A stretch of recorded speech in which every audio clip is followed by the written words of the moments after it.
My best friend tried to sabotage my marriage. She accused my husband of something I couldn't believe. I have known Amber since I was 11 years old. I had just moved to a new country with my family, and on my first day at the new school, the girl who sat next to me introduced me to her friends. Amber was one of them. That same afternoon she introduced me to her brother, who I married 15 years later. I met my husband and my best friend on the same day. I am Maya, 29. My husband Luca is 31. We have a 2-year-old son and what I would have described, until recently, as a solid and uncomplicated life. Amber was woven into all of it. She was one of the first people I called when Luca proposed and one of the first people who knew about the pregnancy. Almost 2 decades of friendship. She also shares a friend group with us. We go to the same gym class on Saturdays.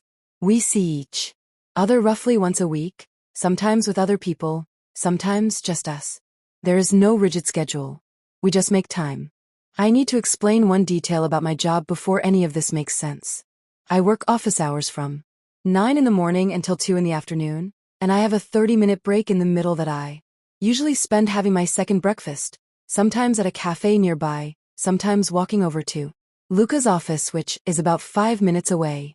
My schedule is fairly predictable, and I sometimes mention to Amber in passing when I have to travel for work during the week. Just in conversation. Nothing significant. That habit of mentioning my travel plans is where this whole thing started. Also, mind you, Amber is single and always has been. Not in a sad way, just genuinely not the relationship type. She has her own healthy social life outside our friend group, but we are her longest friendships. She works from home in her field, which gives her flexibility during the day, and she does not live far from where Luca and I work. She has always been welcomed into our lives without conditions. She was at every birthday, every cookout, every gathering. At our house. Luca is not her biggest fan. She has always known she is not his favorite of my friends. But they are never rude to each other, and she has never said anything negative about him to my face. That last detail matters. Last week I had a work trip scheduled for Wednesday. Tuesday night a red weather alert went out. Serious flooding expected. And my employer canceled the trip. I stayed home Wednesday with my son. Luca left early in the morning to go close up his business and put some flood protection in place, and by 7:30 he was back making breakfast. It did not actually start raining until early afternoon. We did not leave the house again until Friday. Saturday morning at gym class, Amber pulled me aside and said we needed to talk privately. We went to my car. She told me that on Wednesday she had seen Luca with another woman, that they were making out, that our son was in the car. I went very still for a moment. Then I remembered that Luca and I had been home together for 2 full days. I did not say that yet. I asked her first to confirm which Wednesday she meant. She said this past Wednesday.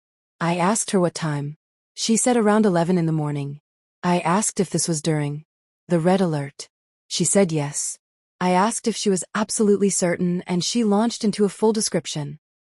Luca in his car near his office, a blonde woman, our son in the back seat, the 2 of them making out.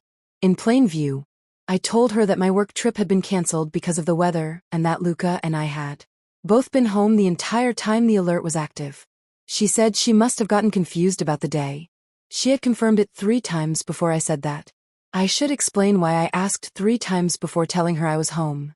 A couple of weeks before this there had been a separate rain alert. Not as severe. That had affected a nearby city but not ours. Around the same time Luca had driven to that area with some friends to help with flood relief and was out of town for 2 days. There was also a previous Wednesday in the weeks before where a different alert had been issued. My brain needed to rule out whether Amber had somehow confused those incidents with this one before I showed her hand. She does not have a history of lying, so I was genuinely trying to figure out whether she had made a mistake rather than jumping straight to assuming she had fabricated the whole thing. Her lie was well constructed. The only thing she had not checked was whether my work trip had been publicly canceled. I told her to leave. She left quickly. I drove home. Here is the honest part. I knew she was lying. I had known from the moment she tried to say she got confused, because she had confirmed the day 3 separate times before I gave her the information. That broke her story. A genuine mistake does not survive 3 direct confirmations.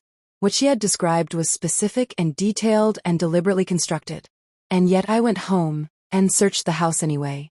I am not sure I can fully explain why, except that knowing someone is lying and having your brain completely let go of the possibility are two different things. I checked everywhere. No hidden phone. I have access to every device in the house. Not because of any lack of trust, but because I help manage part of Luca's business, and he is genuinely terrible with passwords, and I went through all of it. Emails, messages, accounts. The only thing Luca was hiding was a paranormal podcast he listens to occasionally and had apparently not mentioned because he thought I would find it embarrassing. There was nothing. That evening I told Luca what had happened. He denied it immediately, not with the particular energy of someone caught out, but with the calm and slightly confused energy of someone being told something that makes no sense. He handed me his phone without being asked. I told him I had already checked everything in the house. He told me to check his car as well. Then we called Amber together. She did not pick up the first 2 times. On the 3rd call she answered. She was crying. I told her I was not calling to fight. I just needed her to tell me why she had lied. She insisted she had not lied, then immediately said she had gotten confused, not with Wednesday but now with Monday. She said it was Monday she had seen them. I pointed out that on Monday our son had been in daycare. I asked her to walk me through the timeline. At what point during Monday had Luca driven to daycare, collected our 2-year-old, picked up a woman, made out with her in a car near his office, returned the child to daycare, and then met me for breakfast during my break, as he had done that day. She cried more and said she did not know. Luca told her quietly that if she had even a small amount of decency, she would stop this and tell us what was actually going on. She said she was sorry and hung up. Then she blocked us both. I sat there for a while trying to make sense of it. Amber did not have a history of this kind of thing. She was not someone who created drama or told significant lies. She gossiped occasionally, said things she probably should not have sometimes, but nothing like this. 18 years and I could not think of a single comparable moment. I told our shared friends what had happened. Every one of them was confused. Nobody had an explanation. Some of them tried calling her. She either did not answer or blocked them too. Someone reached her mother, who was just as baffled. Luca's sister found out and sent Amber a series of voice messages and texts that I can only describe as thorough. She made sure everyone in Amber's social circle knew what had happened and told each of them to be careful. She is currently living abroad, so that particular bridge is probably ash now. I should say something here for context. Luca's sister is the person who introduced me to Amber. On my first day at school, she sat next to me, introduced me to her friends, one of whom was Amber, and later that same afternoon introduced me to her brother. I met Luca and Amber on the same day. Luca's sister going after Amber the way she did was not random, so she felt personally involved in a way that made complete sense once you knew the history. The working theory among our friends was that something had gone wrong with Amber's mental health. She had never done anything like this. A person does not fabricate a detailed infidelity story about someone she has known for nearly 2 decades without something being seriously off. Her mother agreed it was unlike her. Some friends started looking up mental health resources. I was not unsympathetic to that possibility, but I also did not have an answer, and Amber was not talking to anyone. About a week later, Amber's mother called me. She asked if I would come to their house for a conversation and suggested I bring a friend as a buffer. I went for closure. I was not expecting anything that would make it better, just something that would make it make sense. Amber apologized a great deal. The kind of apologizing that takes up space, without actually saying anything. I had to push, directly and repeatedly, before she gave me a real answer. She was angry about the girls' trip. Our friend group of 5 has a trip every year. 2 years ago I missed it because I had a 2-month-old baby. This year I missed it because work had given me no flexibility during August, which was the only month everyone else was available. Instead I had traded my August holiday time for extended leave in December. I was going to be out of the country from December through to the 10th of January. That meant I would miss Amber's December birthday, and various things the group did in January. Her reasoning, as she explained it, was this. She knew I was traveling for work that Wednesday. If she told me Luca had cheated, she believed I would leave him. But she also knew Luca would not agree to me taking our son abroad for an extended period without him.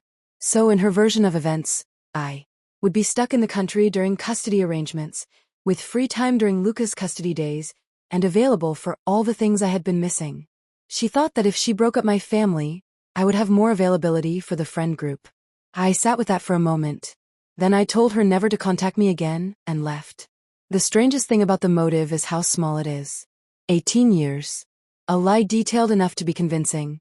Confirmed 3 separate times, with my son's name attached to it to make it worse.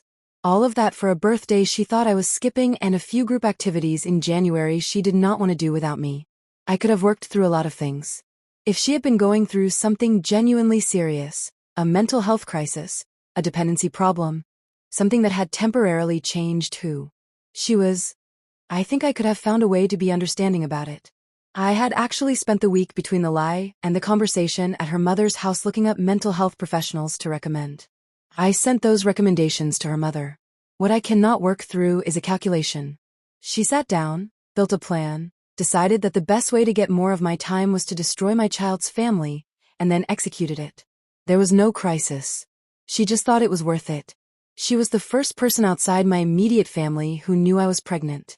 She has been at my side through things I would not describe in public. I loved her the way you love someone you met when you were 11, and assumed would be there for the rest of it. I told our shared friends to not invite me to things if she was going to be there. It turned out to be unnecessary. Nobody was inviting her to anything anymore. She had managed to lose an entire circle in the space of one lie. Luca has been steady through all of it, which I already knew he would be.